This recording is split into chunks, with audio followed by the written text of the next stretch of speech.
legend for a reason. Today we're going to take a look at the man, the legend, and his fourth studio album,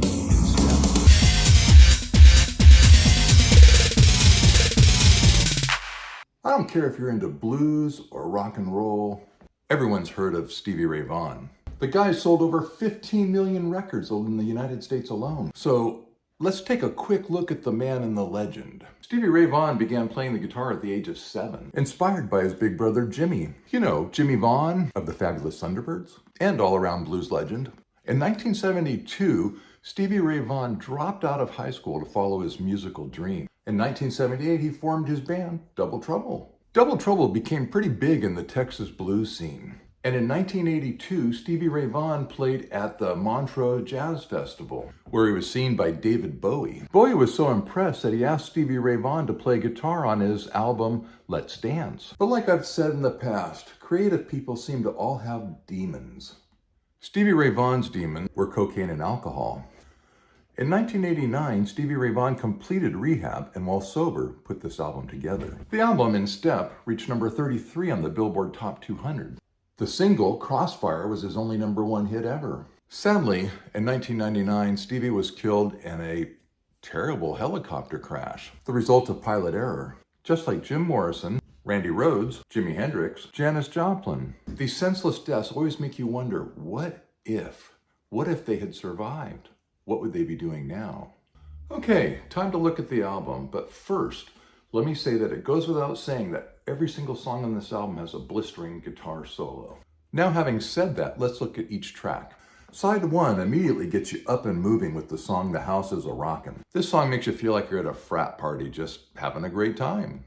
The next song on the album is probably my favorite track. It's called Crossfire. The lyrics of this song, well, who cares? The lyrics in this song are just part of the delivery method. The delivery method to give you an intense, high output guitar solo. The third song on this album is called Tightrope, a song about his struggle with himself and his fight for sobriety. Plus, it's got a killer guitar solo.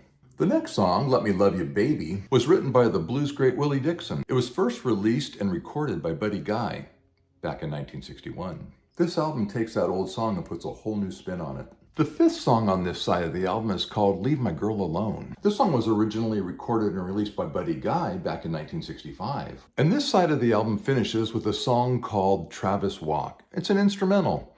And guess what? Yeah, it has an intense guitar solo. Side 2 begins with a song called Wall of Denial. So my interpretation of the Wall of Denial is that it talks about his pre-sober time where he was denying his addictions. I know, a lot of crap, but it does have a killer guitar solo. Next we have a song called Scratch and Sniff that just rocks, kind of in the Texas blues tradition. This song is followed by the Howlin' Wolf song, Love Me Darlin', which leads us into the amazing 8-minute song called Riviera Paradise. The story goes that after a full day of recording, Stevie asked the producer to just let the tape run.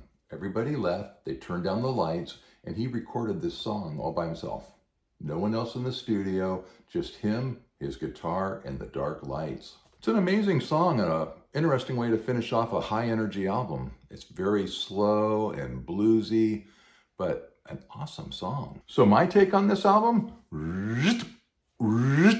Whoa! 2 thumbs up! The album is a fantastic blues rock album. If you're into Stevie Ray Vaughan, if you want to be into Stevie Ray Vaughan, you got to buy this album and you will not regret it. It rocks.